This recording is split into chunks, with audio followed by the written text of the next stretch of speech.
environment is of Evelon. And so as you play the game, you'll hear these interwoven themes all throughout it, and you may be able to piece out just what's going on just by the music alone. But before we do that, once again, let's introduce ourselves. I'm Tony, also known as the Lazy Warlock. I'm the lead developer, artist, story writer, etc. on Lords of Nysera, the tactical RPG, coming out next year in February, hopefully. First 11 chapters, and we just finished chapter 4, and I'm very happy with it. So we're moving on to chapter 5. I had a little bit of a distraction this week, making the villager creator, which is looking fantastic, by the way. But that's all about me. Who are you, Lilette? I support the Lazy Warlock, and I've done videos in the past, and then I've done a little bit of bug work too. And yeah, I'm just here to support the game. And then I had a quick question for you, Lazy. So why are we taking a look at Saarcians today? So, Saarcians specifically, they have a big place in the storyline. They are the first major force that you fight, besides the other slightly related group, but they're the big enemy for the first couple chapters. They're also one of the most developed cultures I've come up with. They've been around for a long time in my world building.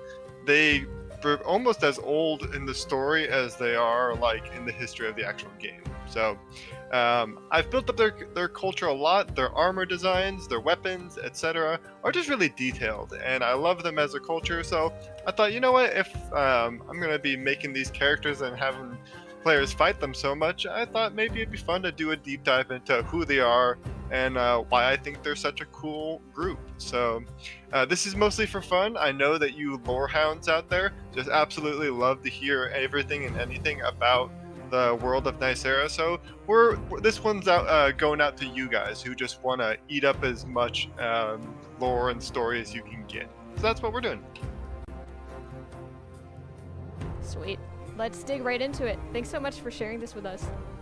Yeah, so I've got this short little slideshow. It features some artwork, it has some text in it, and I'm actually going to save this specifically for people to be able to take a look at if they want to view it later and read the little lore detailed bits, enjoy the artwork, etc. So if you missed it and maybe the video is kind of a low quality for you, you'll be able to look at it on your monitor as much as you like. You won't be able to edit the slideshow, but you will be able to look at it. So first of all, let's just take a look at what we're looking at right here. So those of you who are watching, we've got two characters right here, which I picked specifically to show off kind of the key, like two of the keystones of Saarcian culture. Now, first and foremost, they are a warrior culture, and they have been since the beginning. Their armor is very distinct. You can see it's got this segmented look, and it even has these interesting little pins that are put on them. So Saarcians specifically love detailed, intricate armor and equipment. They have some of the finest artisans and metal workers in the land, but they also, based off because of their, their position in the world and the actual ore that is in their region, they also have some of the worst steel and iron in the world, not because of any fault on their own, but because of just the poor quality of the ore itself. And so they have learned to make really, really nice armor with smaller segments of steel. And eventually they figured out better ways to make steel, but in the early days they couldn't make full plate armor, and so they had to just deal with this mail-like armor, and eventually they would develop better full plates, but that cultural impact just stuck with them forever. There is this and so you see, even though like by some accounts it's not as complex as say a full suit of plate mail, because of all the time and effort they put into making it, it performs actually better in many cases. Even though it's maybe not as defensive, it's so articulated and light and tailored, literally tailored to the people who wear them, that it's regarded as some as the best armor in Nysera. Now on the right is this dude, and you can probably tell he's a magician. He's wearing some scale armor here, but it's old and even rusty looking. It's actually very ceremonial, because one thing you'll learn about in the story very quickly is Saarcians do not use male warriors. It's mostly cultural. There's no law against it, but they simply do not like the idea of men going into war. And for the simple reason, as this quote has been put up, only those who have given life have earned the right to take it. And by that they mean you must give birth to a child before you can kill someone, be it in war or even as an executioner. Oh, turn down the music? I will do that. Boop, boop, boop. Okay. Right there. Okay. So, this goes back a long ways. In fact, part of it is it's not so much a misogyny or androgyny type of situation. It's purely that a long time ago, most of the men who were warriors were wiped out. And it was done with magic, and it caused such a catastrophic shift in their warring capabilities that they were forced to rely on only female warriors for a time. And like the armor, it just kind of stuck, and because it took a whole generation, if not multiple generations, to recover, women were defending Sars for a very long time, and it just sort of became adopted that men were so scarce for such a long time that they pretty much didn't want them to go into battle. They were obviously needed to keep up the population, and so they protected them and pretty much sidled them off to make beautiful cities, make awesome armor, become the finest artisans, poets, etc. But we're not sending you to war. And that's kind of how it became this sort of motif in their culture that women go to war, men typically do other things. And really, if you want to, and there's, of course, there's times where men do go to war, but it's more often as mages. So very commonly in Sars, men become mages, and most often it's a druid, because druids are very common in Avalon, which we'll get to in a second. And that's what this guy is right here. He is one of the most well-respected and most powerful of druids in all of Avalon at the time being. You can see he's just decked out with all these cool trinkets. He's got a sword, even though he doesn't use it, because he's essentially done so much for the Saarcian people through his artisan abilities. He's actually adopted multiple children through war and famine and whatnot and supported them. So by their reckoning, he has given enough and provided enough life, so to speak, as to be able to fight in wars. And so ceremonially, he's given armor, which he doesn't really care for, and he's given a sword, which he doesn't bother using because he is such a powerful magician that those things pale in comparison to what he can do with his earth forging and his magic in general. And you can even see that he's got some crazy looking stuff on him. He's got these stones embedded in his face. This is a very common practice in Sars because all of Sars is highly earth aspected, which means that Sars is specifically it means that in Sars, the earth element is so heightened and resonant because there's all these different minerals and gemstones that have naturally just grown there over time, and the Anvala, who once lived there, called the Tashaim, they literally shaped the mountains before the severance and all sorts of crazy stuff happened. So they pretty much began to attune the land to the very idea of Earth itself. So that's why there's these incredible mountain ranges, there's unbelievable minerals that show up in Sars in general, and all of Weimar for the most part.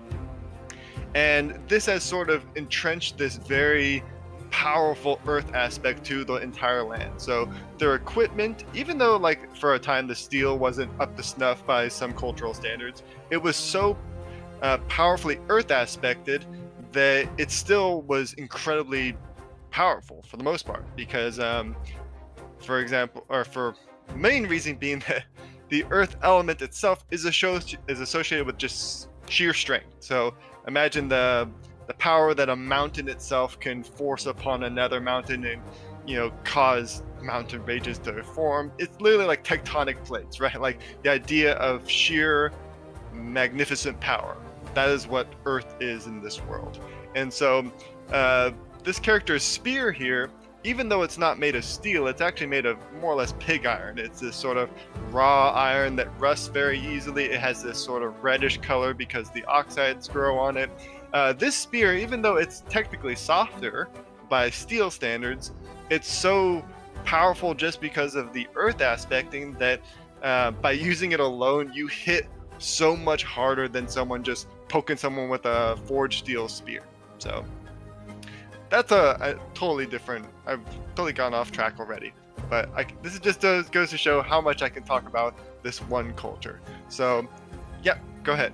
Something I noticed about the armor, which I always love your armor, right? That it's very earthy looking, like the palette, right? Yeah. Was that completely intentional? Yeah. So almost all Saarcian colors are very muted and earthy looking. So they actually, in the case of this armor specifically, they played it with they apply a ceramic to certain parts of it, so that this brownish area is sort of like this plastery. It's like it's actually like a lacquer. Sorry, it's this mixture of a lacquer and ceramics to not only like make it last longer, so it's like scratch resistant and whatnot. It just looks pretty. It looks really nice, and they can dye that lacquer different colors. And this happens to be the color of her clan, and so it very much is. And it aspects it. So the parts of it are just regular steel, but these parts they have added bits of aspected metal that just by wearing the armor alone, you will become stronger. Actually, like you are able to lift things and hit things harder. And so even though it may look a little mundane by the standards of like fantasy artwork, even though it's actually very pretty, I think it's magical. So they have this sort of like subdued kind of sleeping giant magic type of mentality, right? Where you shouldn't always look just absolutely bedazzled and stuff. You should, especially these people, they're very much they're a stoic sort of get the job done kind of culture. And so this high-ranking soldier right here is wearing effectively the same armor as almost anyone else in the army, save that it's just better because she either has a husband who makes the armor for her or knows someone who has made the armor for her. So anyways, and then really quick, yeah, we do have a question from Discord, and it's about I guess who can become a soldier. You mentioned that just through turn of events and kind of limitations of like, oh, okay, we need to make sure we don't send our men out to war because we don't have many at the moment. Was there ever like a gray area? Like if there was a man who wanted to be like a medic, right, on the field, could they still serve some kind of position, but just like not as a soldier? And then right. Second question would be, what if a male wanted to go to war as a soldier? How is that treated in that culture? So kind of two questions. Yeah. So absolutely, men do. They do go to war in the sense that like they participate in the massive caravan that is like a war camp, right? Very often people think of like, oh, it's a bunch of soldiers who go to war and they leave their families behind and it's just them marching and going to kill stuff, right? When the reality is in medieval and even like modern day to some extent, but especially in medieval times, when people went to war, they often had a gigantic retinue of people with them. And I don't remember the exact ratio, but to some extent it was like for every soldier, there's like 4 retainers, right? Especially if you are higher up in the ranks. And they may not be personal retainers, but they may be camp retainers. So lots of times, say a Saarcian woman goes to war. The call comes, the clans call for war. She goes and gets her armor, and her husband gets his smithing tools and follows her to war.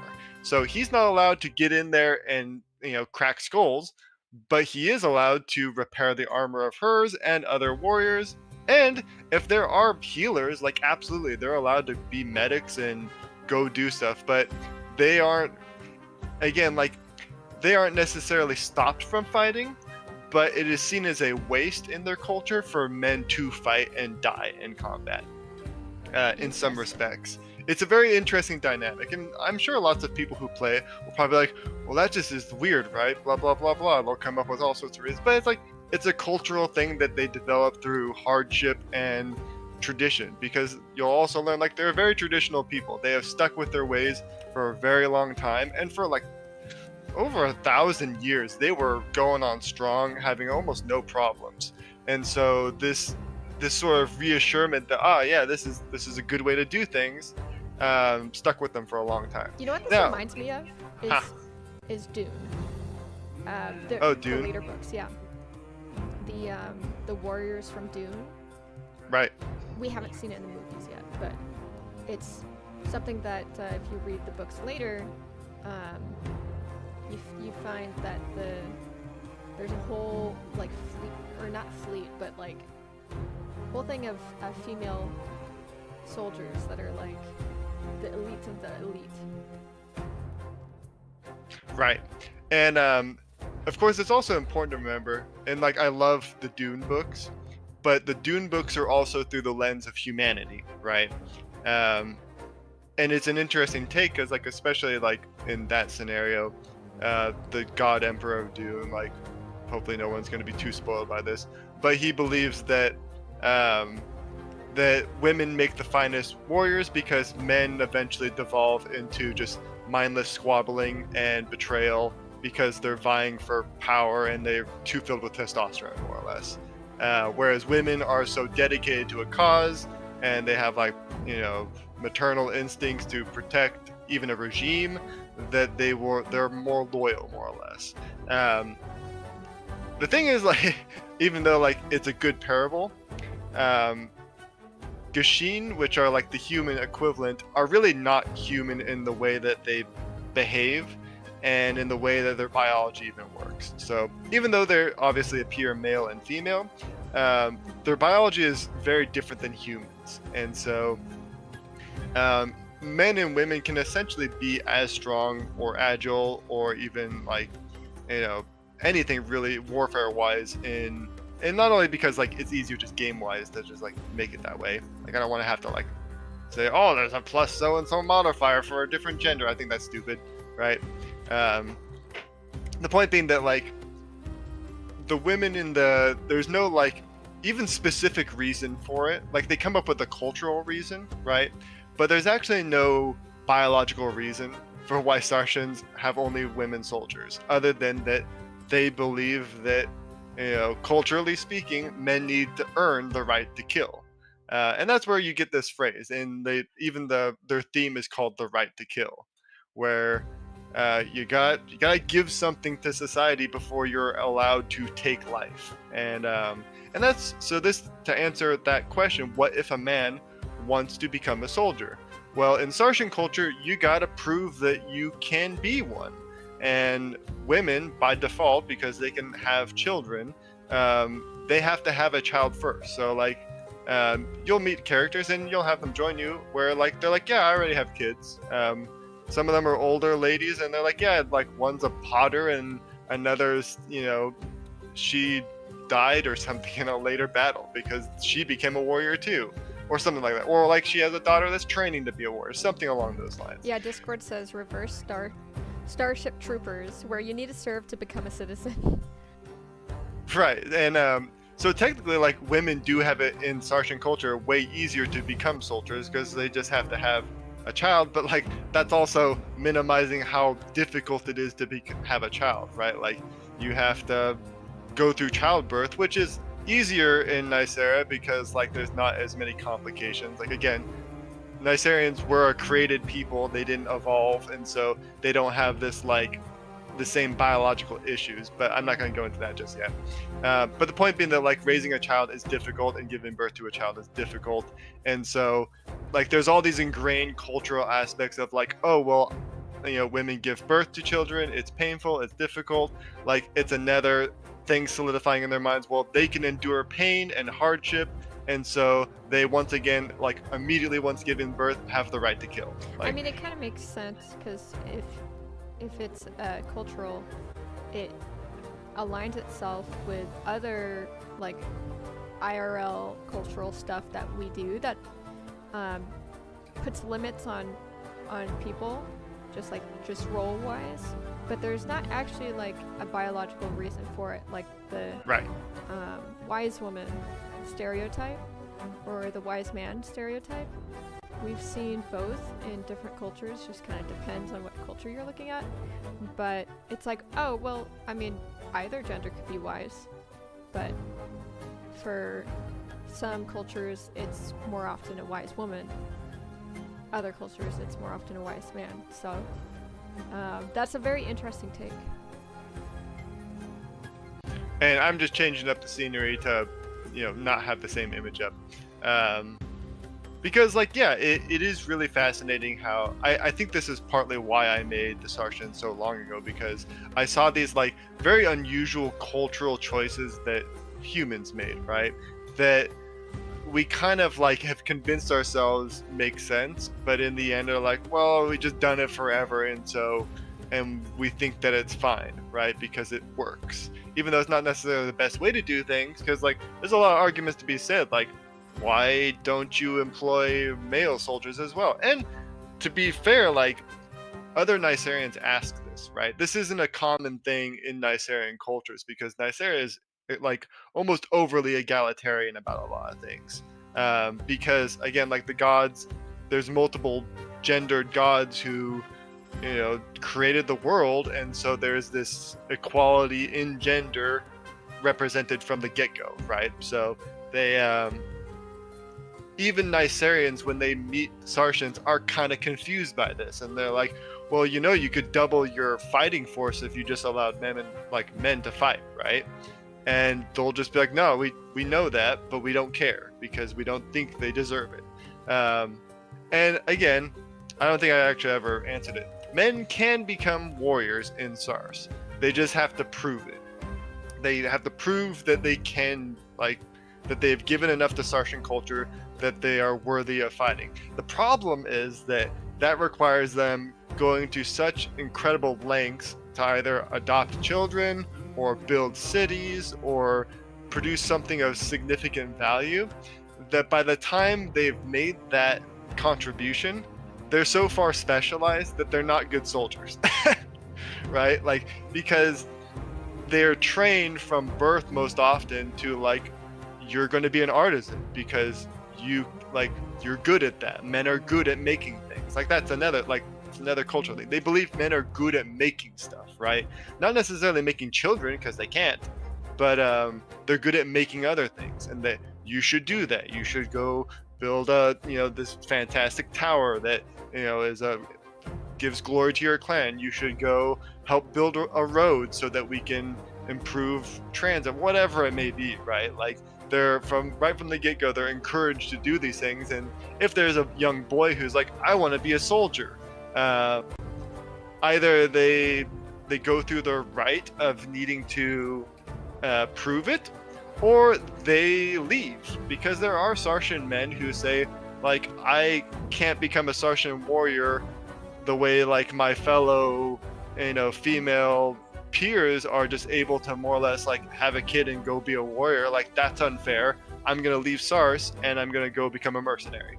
And that does happen. It's pretty rare, honestly. Saarcians usually are pretty proud of doing what they do, but on the rare case that, like, there's, like, essentially expats who leave and go to, say, like, Veltwyn is very welcoming of men to become warriors, and they actually do a bit of propagandizing in Saars because they border them to be like, hey, you rowdy boys who want to get in the fight, you should become a mercenary here in Veltwyn. You might even be able to learn how to fly a Druka, which, like, is kind of false, because they're not going to give their best Druka to a Saarcian. They're going to turn him into a ground troop. But yeah, men can become soldiers, but it's so rare. And even if they did, in most cases, in Saars, they wouldn't really like it, because not only would the women kind of frown upon it, like if they saw a man strutting through their war camp with his customized armor that he had to, like, beg someone to make for him because, you know, these Saarcian blacksmiths have been making female armor for years, right? They're like, okay, we can make you ridge plate, but you know, I've really gotten used to shaping it this way, and like it won't be so hard, but you know, they're gonna have that kind of like stain on their record as the guy who makes armor for the weirdo who wants to fight, right? And again, like Oh, that's it's so almost sad. it's almost intentionally like over the top, right? In their culture, because that's kind of how we do stupid shit in our world. Like Yeah, there's that's so true. many things in our world that are weirdly gendered because it's 100% tradition and culture. It doesn't make any sense. It's how it happened, right? And so it's kind of meant to be a flip on that, but also like detailed out to the point where it's like, oh, I kind of see why they do that, you know, because yeah, I guess if you put it that way, then you can. It's plausible deniability, right? Like, yeah, it's a little absurd, but when it's said through a person who believes in it, like, how can you say no to them, right? Like, that's what you guys do. So, to move on, unless there's more questions, I'll let. No. Go forward. Yeah, we're about halfway through, so And I'm gonna probably go on a little longer than that. I don't know if you have stuff that you need to get to, but I promised, like, You're I fine. mentioned at least that this might go a little longer because I wanted to do a deeper dive and talk freely about what this is. So, yeah, no problem. if you're okay, it might go like maybe 15, 20 minutes over. No problem. Okay, so who are these people? So we talked about like how their baseline culture interacts in a warfare, right? But where do they come from? So Weimara is the southern continent, and for a very, very long time, it was almost entirely dominated by a group of Anvala. If you don't know who the Anvala are, they're essentially the immortals of this world. So they don't age. They age very rapidly, actually. Like they mature very rapidly, but then they essentially are genetically allowed to live forever, and they're fine with that. They don't have problems with, you know, longevity or worrying about what they're going to do with their life because they're immortal and they were created to be immortal. So a divergence, a sort of subgroup of these people, were the Imani. And the Imani specifically are aspected by order. So they have a strong belief in leadership, hierarchies, and kind of like proving yourself through sheer charismatic willpower. And rarely violence, but mostly willpower. So they actually have essentially allowed their mastery of magic to be able to just compel people through their charisma to do what they want. My yeah, charisma which is kind of compels you. yeah, like literally like compelled. Like they will just like, and they dominated this entire like continent for eons, right?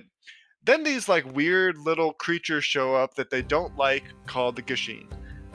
There's a lot of debate, which I'm not going to go into, about where they come from, but more or less they view them as these weird little versions of themselves that look like them but don't use magic very well, and they kind of suck and they don't like them. But thankfully they're harmless to them for the most part because they can't use magic and they don't have any kind of like advanced technology yet.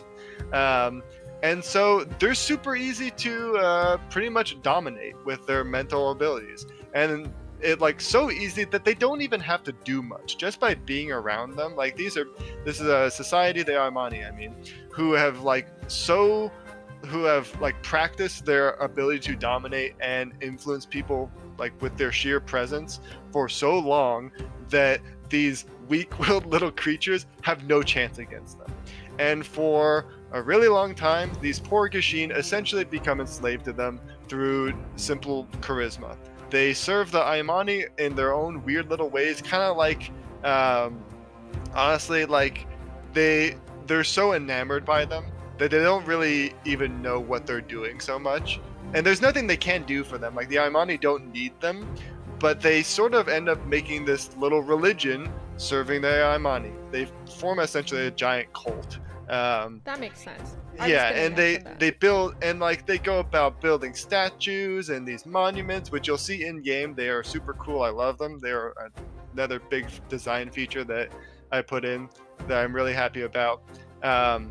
And they built these temples to them, even though they're like, okay, that's neat, but we don't care about temples like we care about pushing our societal views. Because again, it's like it's hard for them to even like express to these Gashin, these like thralls that they have, what they even want, because they can't even get past the willpower level to not just be enamored by them. They're essentially like dragons, if you think of like a D&D dragon, but in humanoid form, because they can just like look at someone and be like, oh, I guess I'm serving you now. What do you want me to do? Because anyways. So that was the state of Sars, and it wasn't called Sars back then, for a really, really long time. It wasn't until a few people figured out, through a little help from the northern Gashin, how to throw off this overwhelming force of influence. And the only way they could really do it was that a few people among them were born without essentially like a natural ability to resist it. Essentially people who like had a natural resistance to this charismatic influence, and so they were able to kind of shake it off, and they fled before they could be killed, more or less, either by the cults who like saw them as a threat, or by the Aimani who saw them as a nuisance.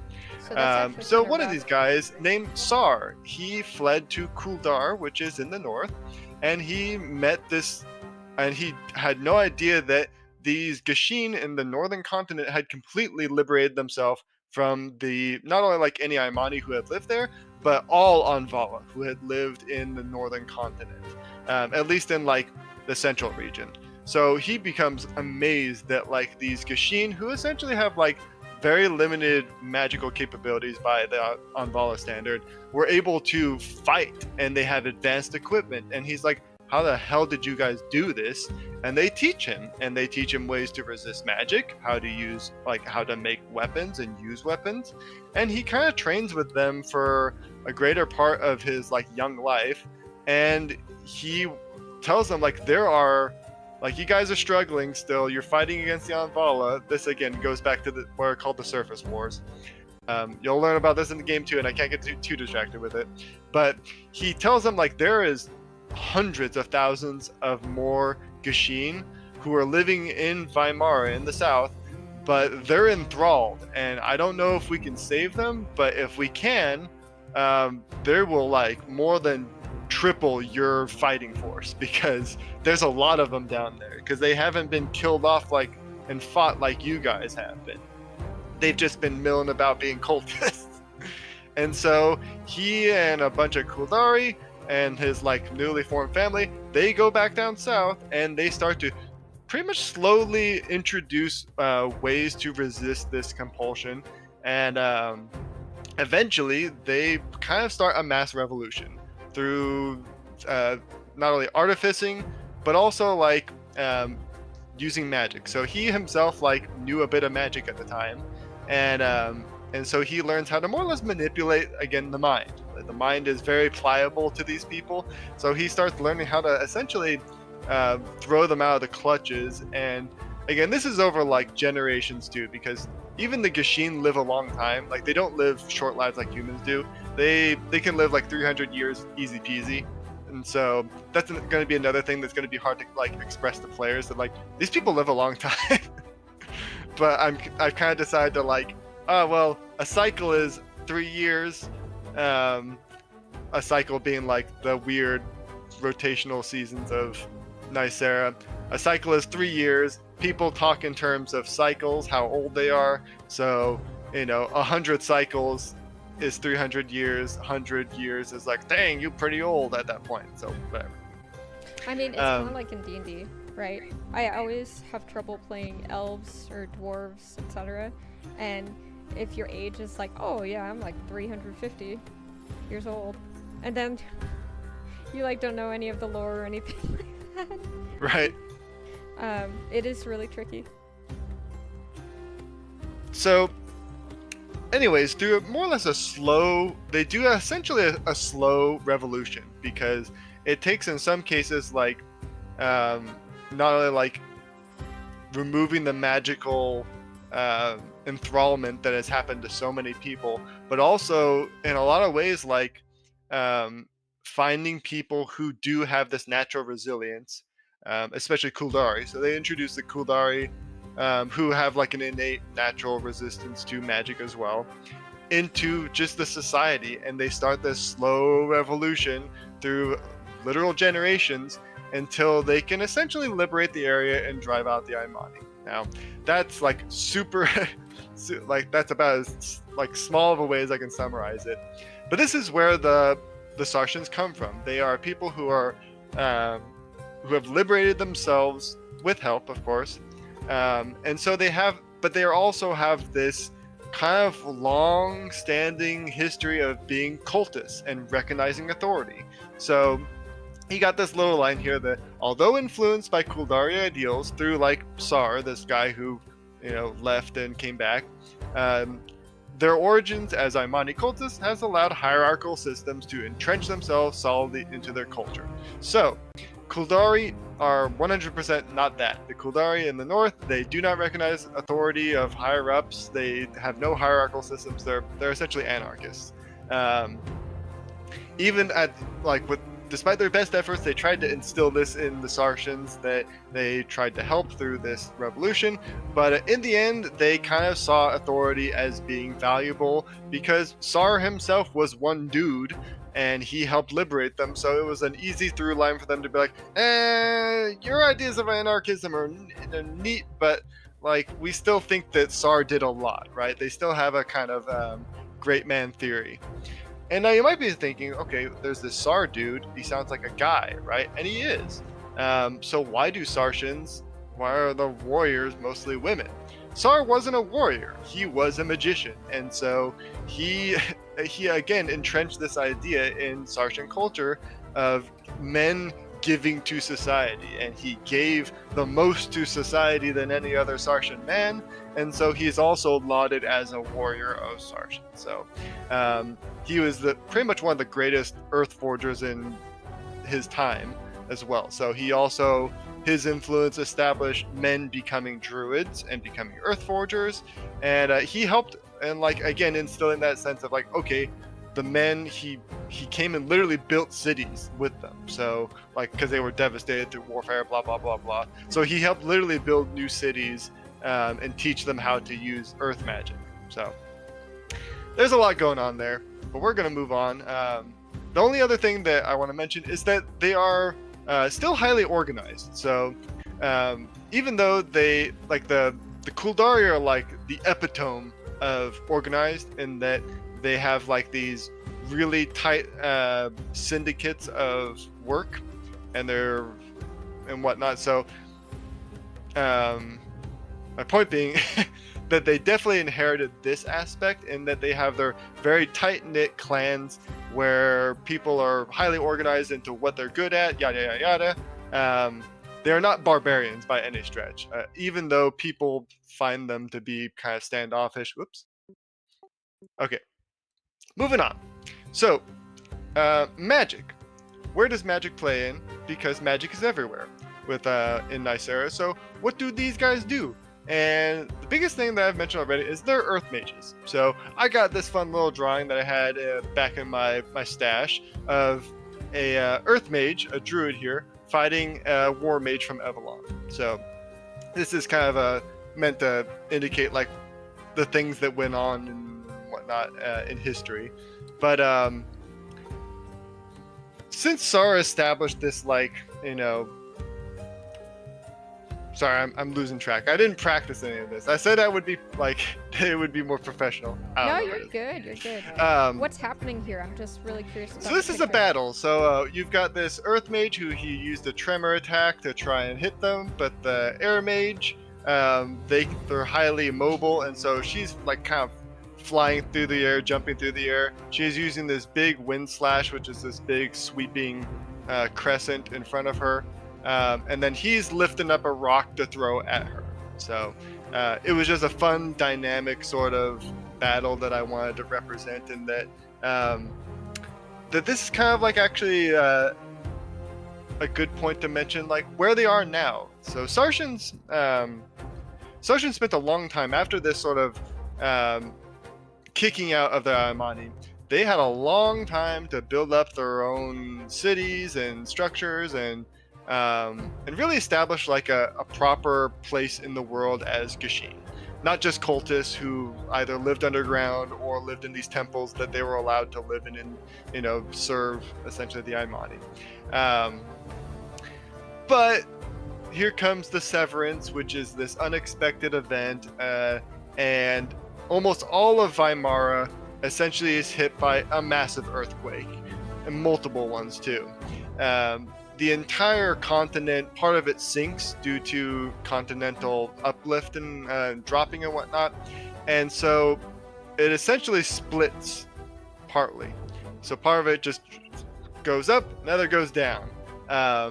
It levels almost all of these cities, even though like they had been gotten used to earthquakes and whatnot. This is on such a catastrophic level that it eventually obliterates most civilized spaces in all of Weimar. And the same goes for the north. It's just different stuff that goes on. In the south, it's just cataclysmic earthquakes and volcanoes going off. It's pretty bad. But they recover slowly. These clans, like I said, they're very resilient and they're very tight knit. And so slowly they begin to recover. They start building up their new places and whatnot. And then someone comes rolling in, and her name's Avalia. I'm not going to go into Avalia right now because she's again like a really important character in the story. But the short of it is, she's a very old character who essentially figured out how to be immortal, even though she was Gashin. So she's lived for a long time. She's built up all sorts of armies and forces, and she comes into this weakened Saarcian continent, and she more or less mops the floor with them.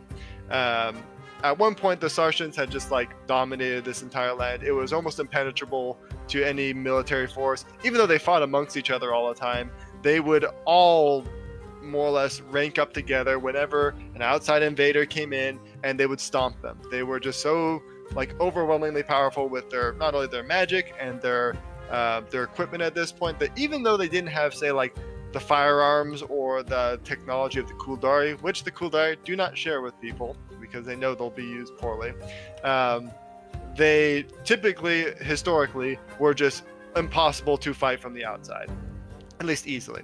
But in this weakened state, with the whole Severance happening, and Avalia just comes like rocking up with her, you know, her ships and her magic and all these things, she quickly takes over the northern coast, and a few of the other kind of weaker clans accede to her. So they recognize her as a new clan, and they give their fealty to her. And again, like, these are people who recognize, you know, strength and authority and hierarchies. And so when this leader comes in and just absolutely dominates them, part of this like ancient curse, really, like, and there's a lot of people who think that the entire like southern continent is essentially cursed by the Aimani. They sort of give fealty to this newcomer. They don't like it, but a lot of their kind of traditional ingrained cultural beliefs say, well, when you get your ass kicked and someone says you serve my clan now, you kind of got to deal with it.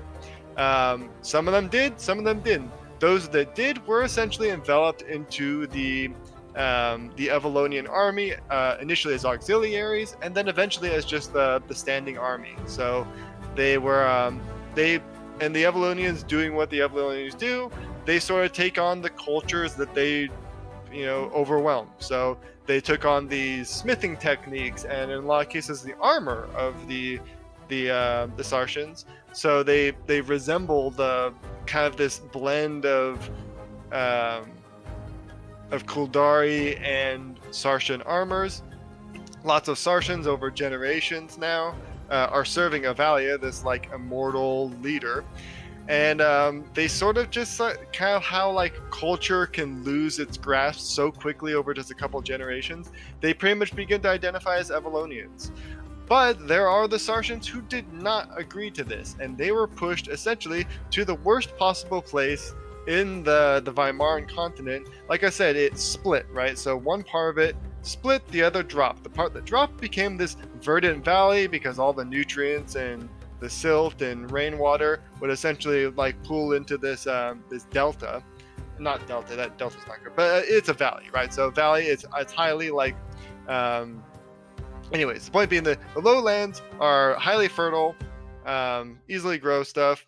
The highlands to the west are not fertile. They're essentially this a barren steppe because it's just this high. It became essentially this really high plateau, and typically they didn't grow anything there. Even when they were recovering, they're like, well, don't bother going to the west. Nothing grows very well over there. We may as well, recover in the middle land. Only then, these same people who once ruled this place were kicked out, and the only place they could go is to the highlands. And eventually, even the highlands, they couldn't escape from the Avalonians, and they were essentially encompassed into the entire Avalonian unification. But because they were regarded, especially by the other clans, as at this point traitors, they were like people who didn't recognize the authority of this new figure, who were unwilling to be unified. They were seen as sort of like the losers, right? Like they lost the war, they're the losers in cultural terms. Of course, on their by their viewpoint, those who joined Avalia were the traitors, and so on and so forth. So these people who are essentially second-class citizens in their own society, even though they're technically all Saarcians, besides like the people who have intermixed and whatnot, they see themselves as the true Saarcians because they didn't give in. Even though they're occupied, they didn't give in, and so they are the true Saarcians in their mind. But you can only live in a barren plateau for so long, and so when this opportunity arises in the game, they rebel, and they try to essentially retake what they think is their ancestral home. But by this point, they are so weakened through years of not only being defeated at the hands of Avalia, but being an occupied force, right? Their equipment, their resources, even their forgers, their mages, are limited. So they don't have as many druids as they used to. Many of the druids have been either they have left to escape into, because they're their own, the druids specifically, even though it's a class in the game, there is a faction of druids who they don't really identify as Saarcian. They identify as druids, right? They serve the earth and nature. They don't really align themselves as a nation or people.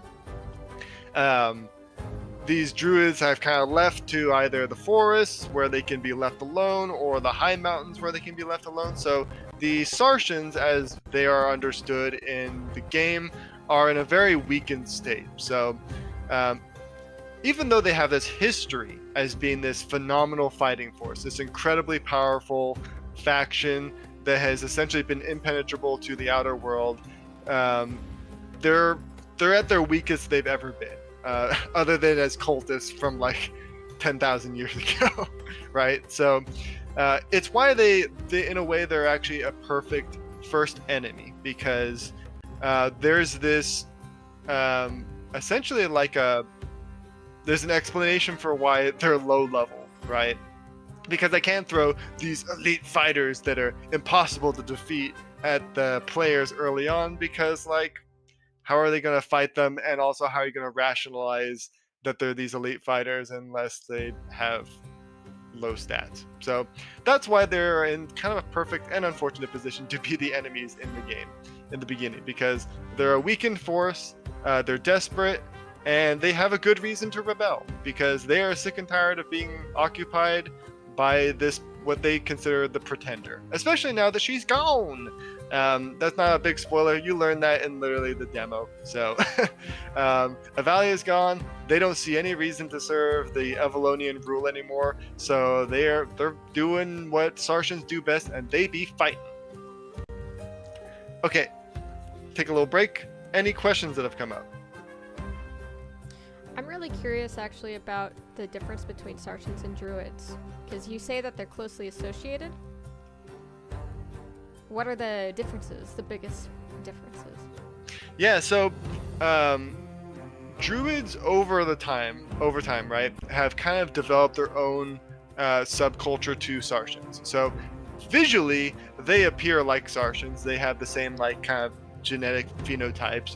They have tan skin, hooked noses, etc., etc. the difference is that like Saarcians have a very clan-based culture, and when someone says, "Hey, your clan is expected to fight," all the women and their families, they prepare to go to war. Druids, however, have for a very long time they actually associated not only with like the Saarcian people as a people, but with the Tashaim. So the Tashaim are kind of this like peaceful subset of the Anvala, who they're concerned with just like checking out rocks and making stones and doing like, they're kind of the weirdos of the Anvalan culture because they're mostly non-violent. Even though they're gigantic, they're essentially like, they look like stone giants more or less, but they're more people looking than stone giants. But these druids quickly learn that there's a lot to learn from these stone giants, and that the kind of quibbling, fighting nature of these Gashin cultures, because like, Saarcians specifically are notorious for infighting. The druids didn't like that infighting, and so they gradually distinguish themselves from Saarcian culture in that they're more interested in preserving the earth, preserving nature, and learning and meditating, etc., etc. They will still come to bat because like they have families who are Saarcian, and so there are Saarcian druids who will be like, yeah, okay, I'll go to war to protect my family and to ostensibly protect this land, which I think this invading force is going to exploit, right? But the difference with druids, right, is that even though many men become druids, because like, especially among Saarcians, like it's just a good option, women can become druids just as easily, and they do. It's just that like to balance out the representation in characters and enemies, most players will only see like male druids and female warriors in Saarcian battles. But for the most part, women can become druids. So, and they can in Saarcian culture too. It's just like not as cool. Like it's way more cool to be a warrior in Saarcian culture than it is to be a druid. Even though like you can fight as a druid. Anyways, point being that like the druids sort of don't really bother with living in cities or smithing things or kind of just like hanging out among the urbanized areas. They're more than happy to just go off into the woods and live as a bear, more or less. Like that's a really common thing. It's just druids go be bears. So that's why you'll see lots of bears when you're fighting the Saarcians as well.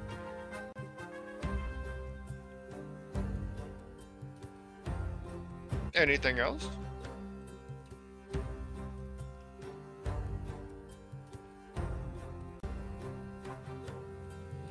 Then we'll move on. So let's get to this cool part, which is their equipment. So I've drawn a lot of Saarcians, and I've done all their weapons more or less first because they're the first units you fight. So I decided let's get all their equipment done. So as this little bit here says, Saarcians are used to fighting in the confined spaces of the ridge, massive mountain range that separates western Weimar. Most Saarcian equipment is also earth aspected. So their blades typically are short. They wear these kind of iconic bladed gauntlets, which are mostly for show. They do have military like use. They can be used in close combat, and they have effects in the game. But even the Saarcians will admit that like they mostly just look intimidating, and they kind of don't like how they get stuck on things. But it's a culturally like impressive looking thing, and it can scare off people. So they like to wear these bladed gauntlets all the time. I didn't include the drawing that I did, but one thing that people noticed earlier is this spear, right? And you may notice the tip of the spear is kind of weird looking and kind of an interesting color. The reason is it's made from horns, specifically a fizz horn. So fissure, they're more or less big goats, but they're called fizz horns.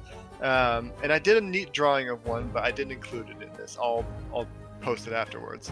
But this is the iconic Saarcian spear. So they weave iron into the horn itself. So they'll smith the iron, and then they'll pretty much twist it into the horn, and then they'll grind down the horn and the iron itself into the spear.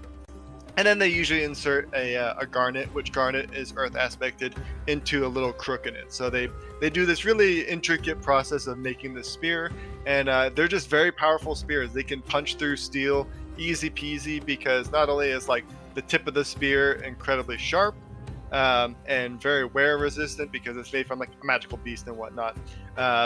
Again, like earth aspecting, it empowers you, it makes you stronger, and so it's just like a classic Saarcian spear. And like, there's another thing too. Spears do not show up nearly enough in fantasy, and I get it. They're like kind of boring by comparison to swords, but I'm trying to make sure that every culture has like a spear that's cool, and that spears show up, and that they're good, and they're useful, and that people are like, yeah, spears be good because it's a long pointy stick, and why use a short pointy sword when you have long pointy stick? Another item that is obviously quite apparent is their armor, which is ridge mail. That's what it's called, and it looks like this. So there's no like cool coloration on it because it's meant to be neutral. But you can get ridge mail. It's actually rather common because they're like the first people you fight. But after you're done fighting them, there's the only ones that you get. So take good care of your ridge mail. We've got here also made from horns. They make a what's called I call it beast oil. It's more or less like essentially like your classic berserker amping yourself up kind of medication. So they'll apply it to their face. Ali here, who's a character from the game, she has tattoos, but she will overlay it with beast paint to kind of jack herself up and get ready for battle. And then you got just kind of like standard weapons. They use warhammers all the time because they are often facing with like whether it be fending off, as like insurgencies fighting Evolonians. Evolonians almost always have plate armor, so lots of their equipment is meant to penetrate plate armor. They use these big old heavy mauls for that reason alone to crush them with. And then this may look like a funny looking sword to you because the curve is reversed, and I promise this is not a fake sword design. The handle is like my own dealio, but this is actually a type of sword. I can't remember exactly what it's called, but it's an ancient type of sword. I wish I remembered what the name was, but they're super neat because more or less the concept is that they might have made these like inwardly curved swords so that they could reach them over shields. Super cool. Evolonians also big fans of shields. They always have their big old shields, so I've designed lots of their equipment essentially to be like anti-shields in some way. And then you got your ridge blade. It's essentially I believe it's called a copus.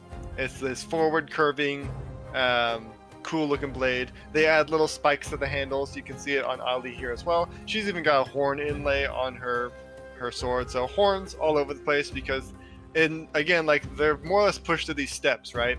And what lives in steps? Goats. And so they're shepherds. Essentially, they herd goats and other big ungulates. So, really quick. Yeah.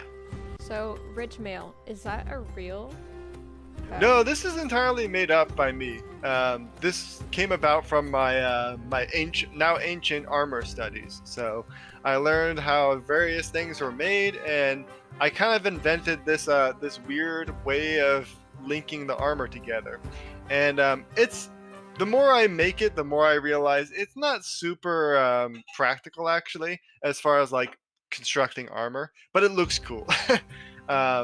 Especially like these little pins here. So more or less the idea is that they have these small plates that that have they have these pins that hold them in place and attach them to each other. So every one of these plates is a segment, and they lock in place with these pins, and the pins can swivel. They're essentially hinges, and so they do hinge on the inside, so they are fully covered. You can't shoot an arrow through these like gaps in it. But the idea was more or less that they like making these really intricate armors that are highly articulated. So they can bend easily. Again, like this armor specifically was kind of revitalized because they had to fight these insurgencies in the ridge. The ridge being this mountainous area. It's just got all sorts of these canyons and crevices that they were fighting in, and they needed flexible armor that they could easily move in that didn't make a whole lot of noise.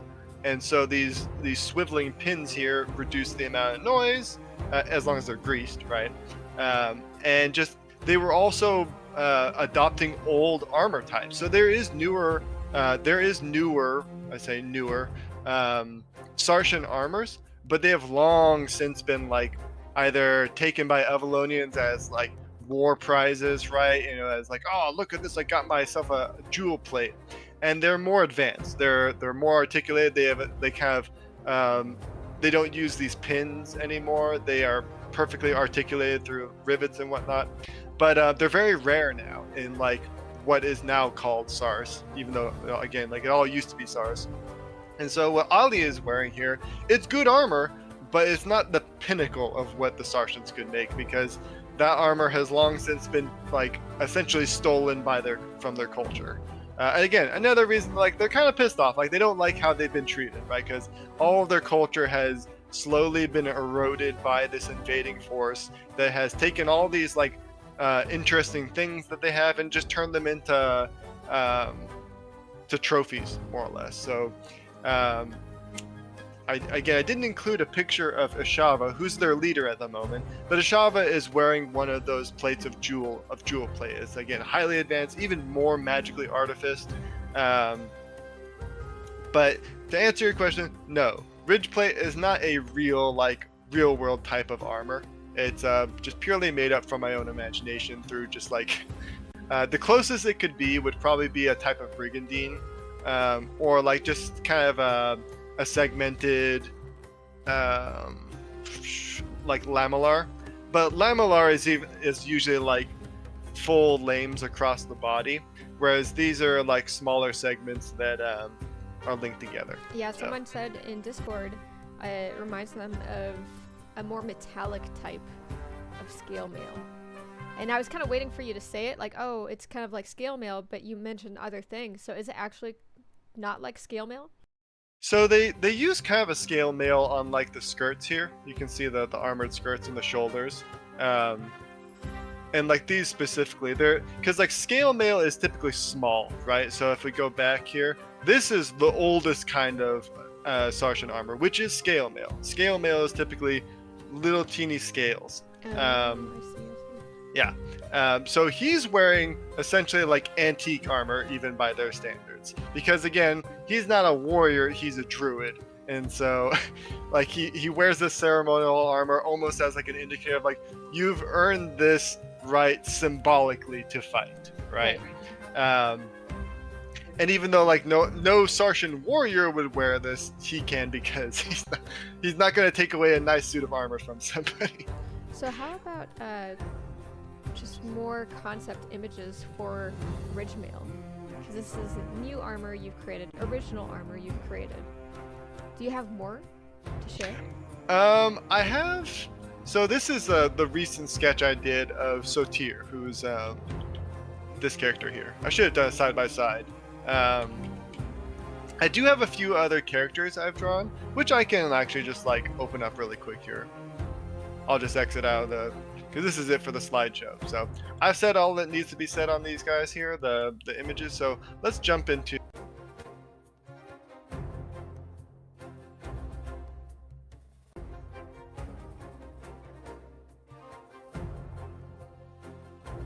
Okay, so we're just in Photoshop now, but it'll let me show you the other character.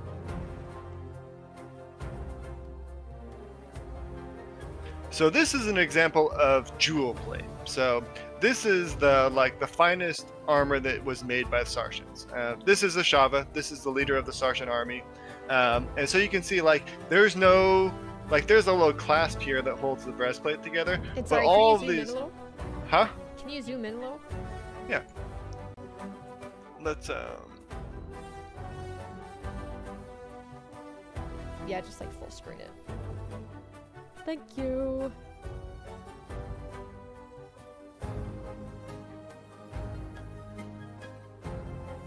Yeah, and Catchy's in the chat today, and he was just commenting on just the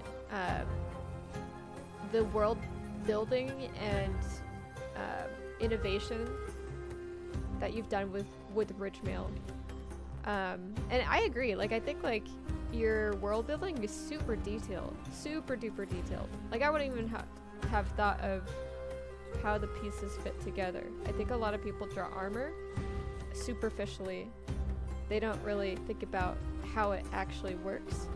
So. And like, if someone took a scalpel to it, right, like a proper armor enthusiast who understood how it works, like, they would probably be like, well, I mean, why would you make your armor like that? That's just more ways for it to fail. And yes, it is more ways to fail.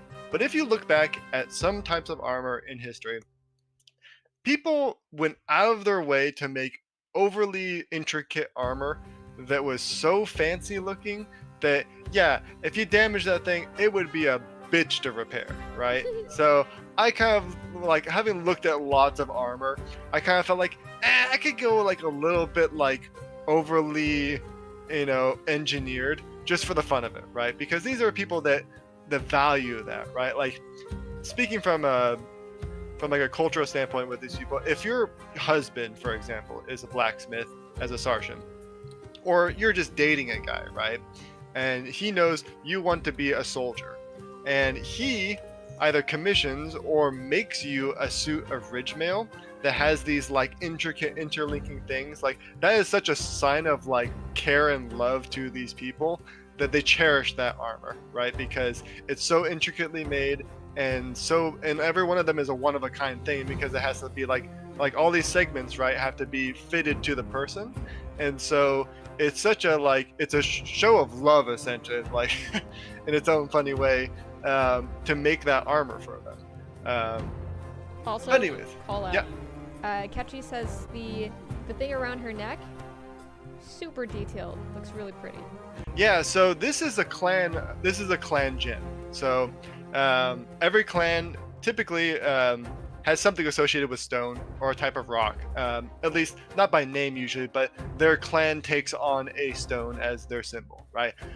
Those who know me a little bit know I'm a big rock nerd. I've got rocks all over my desk right now. In fact, I've got this cool looking one. I don't know if I'm actually on video or not, but No, I've got sorry. a big old hunk of rock that I polished right in front of me. I like rocks, and so, big surprise, one of my favorite cultures also really likes rocks.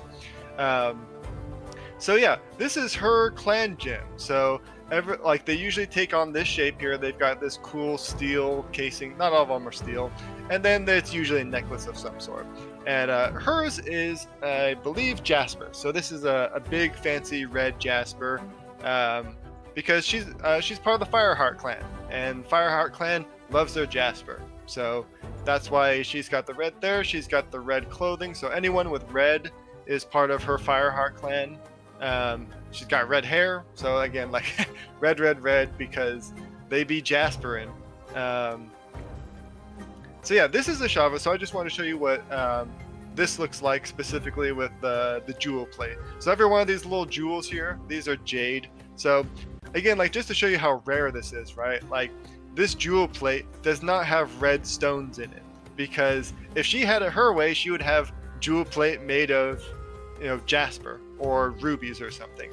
But because jewel plate is so rare for these Saarcians at this point, like, just having a suit alone is an incredible sign of not only like wealth but power. So, and like, if someone talks to her about it, she'll mention it, because you can capture her actually. You don't have to kill her. So if you do manage to have someone talk to her, she'll explain why, if you inquire about it. But yeah, so that's that one.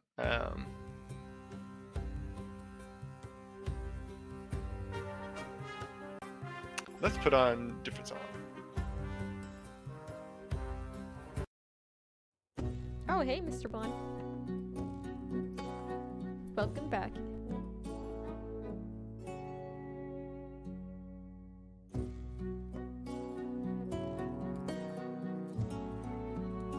No, it's not too late. We're kind of going through the different. We got a little carried away. I distracted him. I started asking him about the particulars of the armor, but I can't help it because the pixel art is really detailed, so it just begs the questions. but we talked Yeah, about druids and Saarcians, and now we're talking about Saarcian armor, specifically armor that's been kind of infused with the earth magic that they're known for. yeah. So here's one more example of bridge mail. So again, it's very varied. So you'll notice like Ollie's armor, really fancy looking, right? It's kind of like a middle ground of where they had evolved their armor. So this is Tala. Tala is an enemy that you fight, and those who've played the updated demo have probably faced off against her. So she's wearing a pretty old suit of ridge mail. It still has the aspected plates on it. It has actually some interesting like texturing on it. Even the shoulder pads here are plated, but she's got a lot of leather. You can tell like even the shape of it is domed, right? Which works just fine, but it's not as fancy looking as say Ollie's like shaped looking armor. Because again, these are like female warriors, and I ain't gonna put boob plate in my armor, but women warriors specifically, and like Saarcians, they will still, if they can make their own armor, make it look pretty. And so Ollie is like a high-ranking warrior, and so she's got really nice shaped armor that looks not only like a warrior, but it looks feminine because they have this ideal warrior woman physique, and it's like muscular and powerful looking. Yeah, when And you so, told me about the boob plate actually being the easiest way to kill someone. oh yeah, boot plate is not good for defenses. Yeah, because it's basically like if you get, let's say, a warhammer to the chest, then that center part that's angled perfectly in towards your sternum or your heart would just impale you, and it would just get stuck in your chest. So, not great. But I know that male commanders, right? They've had very ceremonial plate that was showy, right? Like it was not functional. Right. And this, like what we're looking at here, like this is to be used in battle. So it's not necessarily that flaunty ceremonial non-battle wear. Right. And Saarcians specifically are kind of notorious for being very stoic and very like they don't care much for flaunting in so much as like how they look, right? They do in subtle ways, like you can see like she's got this like cool striped clothing over her chainmail. So anytime you see like, also by the way, anytime you see a unit in the game or a character with like fabric arm showing, this is decorated chainmail. So I need to find ways to make it obvious, but having your arm exposed like this without any armor is not a good idea. And that's why like lots of armors in the game look a little poofier. It's because there's chainmail under it. Right. It's just that like people did that all the time in history too. They put cloth over the chainmail because chainmail looks boring, but pretty cloth looks great. So Right, and then also I imagine like if you're trying to be a little stealthy, maybe putting cloth over it kind of helps. it definitely deadens the noise. Yeah. Also, really quick, Discord is saying the hilt that she has is really cool, and I think it's the same sword that you showed us before, right? Yeah, this is another ridge blade.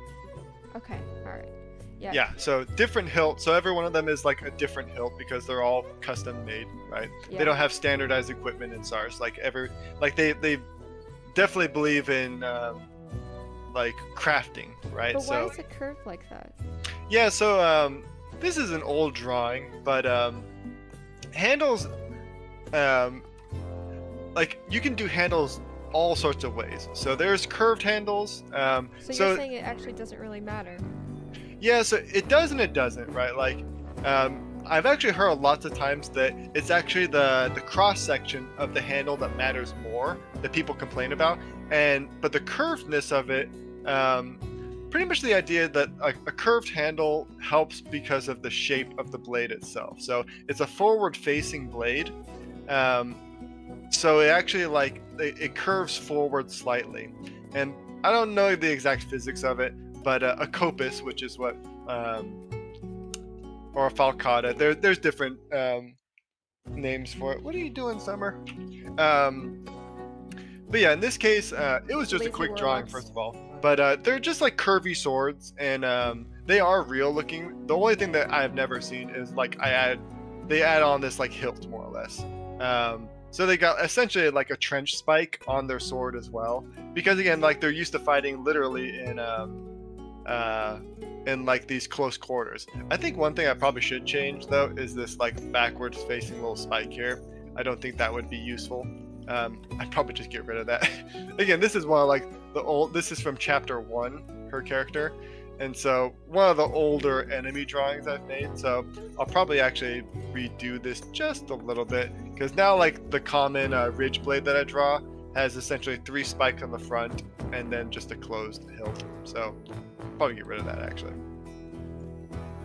Cool. You can even see like the pins are less detailed too here. So like I usually have the like swiveling little ends to the pins, and they don't even have that. That just goes to show how old this drawing is.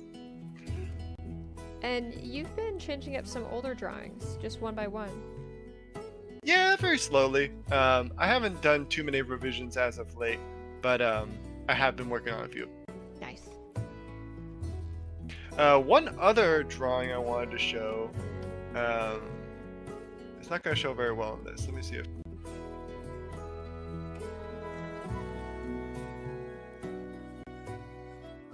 I really like this music. Is it new? Yep.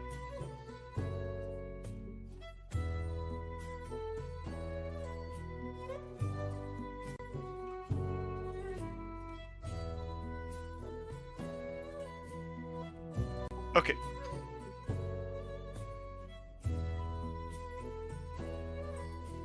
Here it is.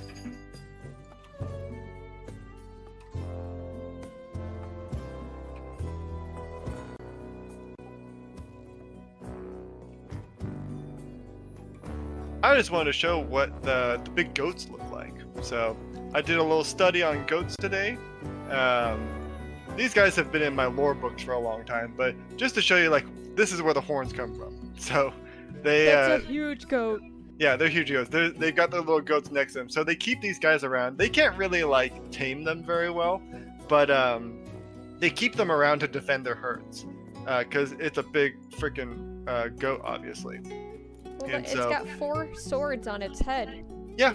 So this is I learned a really cool term from biology, which is relic creatures or relic animals, or relic beasts. And so fishhorns are relic beasts in the world. So they've essentially, they're more or less close to extinction, but not because they've been overhunted or anything, but because their environment changed so dramatically that only a few of them can live in a small area where they still more or less thrive in.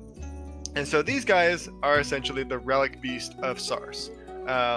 They only really live well in these high steppes because it's the only place that the grass that they used to eat all over the place still grows. And so, or the vegetation and whatnot. And so that's where they live, and the druids are the only people that can keep them in check and not attack people. And so the druids are essential to not only maintaining the herds, but also when a fishhorn is found running around, they can essentially keep them in check and make sure they don't rampage through a village. They also harvest these horns from them when they die, or if they shed them, which actually, do goats shed their horns, Lilette? I don't think they do they? I I know know. deer do, but I don't think goats do. I think that's why they can just grow and grow and grow and grow. Anyways, Yeah. Also, for the purposes of world building, they do shed these horns, or maybe they don't actually. I think maybe it would be better that they don't shed their horns and that they're rare, and that's why the horn spears are so powerful, because this is what they make them from. So they cut off these big old spirally horns, and yes, goats do actually grow them like that. So here's my references. So oh my gosh. they even get more exaggerated than this. They will literally corkscrew. It's real.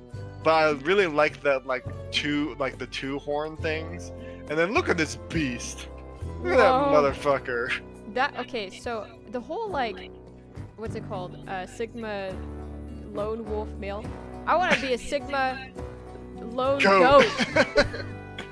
Because, like, that is a beast. Like, if ever the that's word hella beast applied masculine. to anything, that's a beast. Look at that. He weightlifts for sure. Yeah, so I translated this, so I combine this with this and made that. Okay, that's scary. You can see where the inspiration comes from now. I'm gonna revoke your goat privileges. So yeah, I wanted to show No that. comment. What did you say?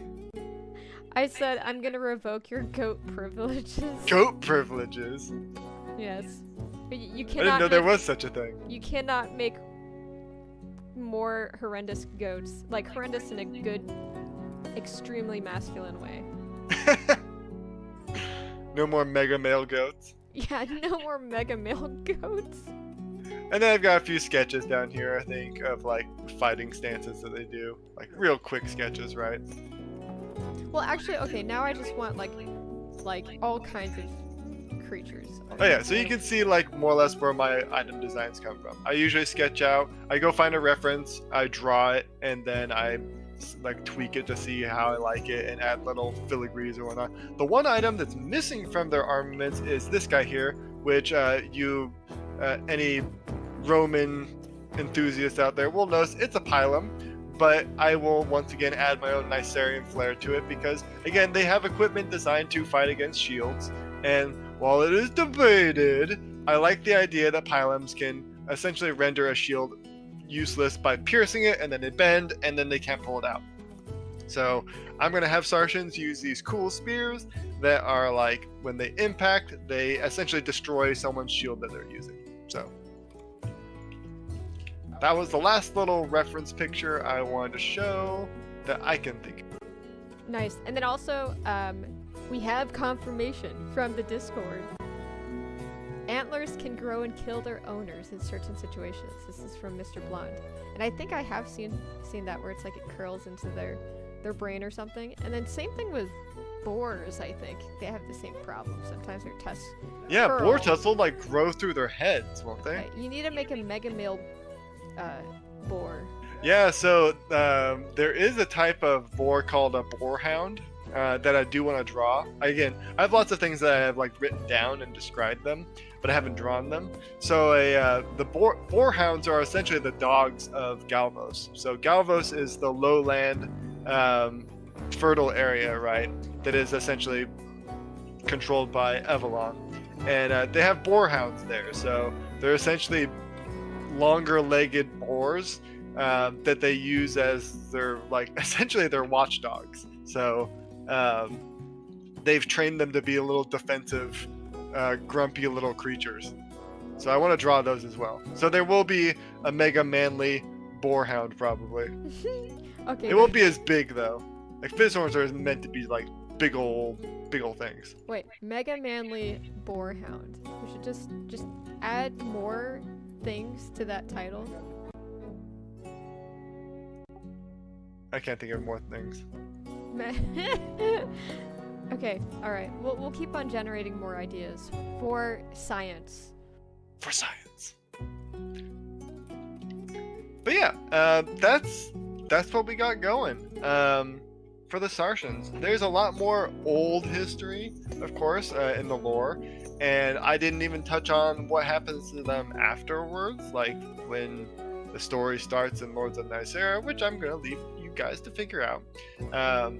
But there's a lot going on there, and I hope you all enjoyed me rambling on about one of my favorite cultures in Nysera that I have spent a lot of time developing. If you have any other questions about the culture or about stuff I have stashed away in my many sketches, I will be happy to search them really quick before we end the stream. And then we can also just answer you in Discord too. If you have any questions there, you can always. Oh yeah. If they pop in after this stream, you can always join us there. But yeah, no, honestly, thank you so much for showing this. And I like that we ended with the goat because I have not seen the goat. Now it's just the goat in my mind. But I really like the creatures actually that you've incorporated. And I hope, this is my hope, that you'll do a Rook Andruka video. I want to learn about the different kind of birds. Yeah, that'll be a fun one because I have lots of like actual in-game artwork of Rook and Druka, right? And they go way back. They're funny because they aren't really a relic creature, but because they're like so widespread, they're used all over. Like almost every single culture uses Rook. In the same way that like any culture in humanity that got its hands on horses was immediately like, oh, these are useful, right? Like these animals, crazy useful, let's put them to use. Same thing happened with the Rook and the Druka. Anyone that could tame them, that learned how to tame them and breed them and raise them, immediately put them to use. So they are integral to almost all of Nyserian society in some way. It's partly why there is such a diverse world, actually. I know for a fact there's going to be somebody out there who the game releases like, why are there so many different like races and blah blah blah, like why is everyone brown? Some bullshit like that, right? And I got that like bullet in the chamber already. It's like, because they've got birds. They do, because like it's the easiest explanation ever, right? Like they have birds, and anyone like with a little bit of money can pay a Rook courier to be like, take me to the northern continent. They're like, all right, I got a package to deliver there, let's go. And they just fly them off and they pay their fare, and suddenly, in a couple days you're in Akmara instead of Weimara. You're in a totally different part of the world because they're essentially like slow planes, right? But even then, like birds can fly really far really fast, and they're big birds, so you can bring supplies on them and just like chill out while you fly over the world. So that's my reason. Like that's why there's people from all over the world, even in a time that's like the lowest tech they've had in a long time, they still got birds. Well, I mean, okay, birds are legit survivors of so many world extinctions, so hats off to the burbs. Yep. Yeah, when I do a lore video on them, I'll make sure to find all my pictures and drawings, and I'll probably do a few new drawings too to really show off, like, because I want to do like a side-by-side comparison of like, here's what a Rook looks like, here's what a Druka looks like, and here's what the even bigger version, which is called an Iru, looks like. The Iru are a little different. They're actually like people who have turned into like gigantic birds. They're more or less super druids who have turned into the icon of ultimate power in the world, which are the Iru. So they're essentially the dragons of this world. There are no dragons, by the way. Anyone who's wondering, there are not dragons in Nysera, but there are big ass birds. The mega male burbs. And the mega feeble. And the mega goats. And the mega male goats. But no, seriously, thank you so much for sharing with us, and then obviously thank you guys for joining us. We just love your questions, and we love doing these videos for you, so we could talk about this all day. Well, I should say Lazy Warlock can talk about I could this all definitely talk about this all day. Like, if someone just asked, like, well, what kind of magic spells did the Saarcians come up with? But like, well, let me tell you, and I pull out a whole book on it. I can ask questions all day. I'm the question lady. But yeah, thanks so much, you guys. And when's our next meeting? So I do want to make a small announcement. I'm going to do it on the server as well. Oh, okay. But we are also, I wanted to announce that we're going to do our first event. We haven't done any, and this is like an event, right? Not a stream, not a update, but this is an event. It's going to be a community event, an art event specifically. So since I've got this, those who know that I've got this cool new villager creation system I'm building, I'm going to post to the community, come up with your best villager design, and I'm going to implement it as a possible clothing, etc. design for the villages you find. And so it will 100% show up. And what we're going to do is I'm going to pretty much open up the contest to people over this next month.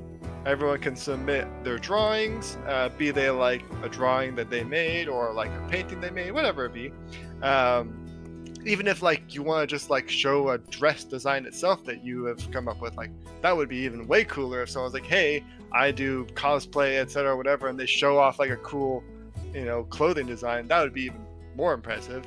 But yeah, I want people to submit a design, and then we're going to have the community vote on which one they think is the coolest, and then it'll be implemented in the game. So more or less, I'm going to do my take on it and draw a pixelated version that will be incorporated as a villager clothing attire or villager in general design.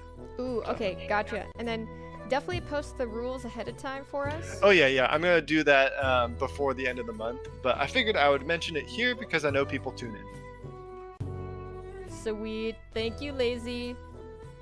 Yep. So I'll see you guys then. Our next streaming event will not be so it won't be this Sunday because we did one this week, and it won't be next Wednesday. So we'll probably do a speaker Sunday the following Sunday. So cool.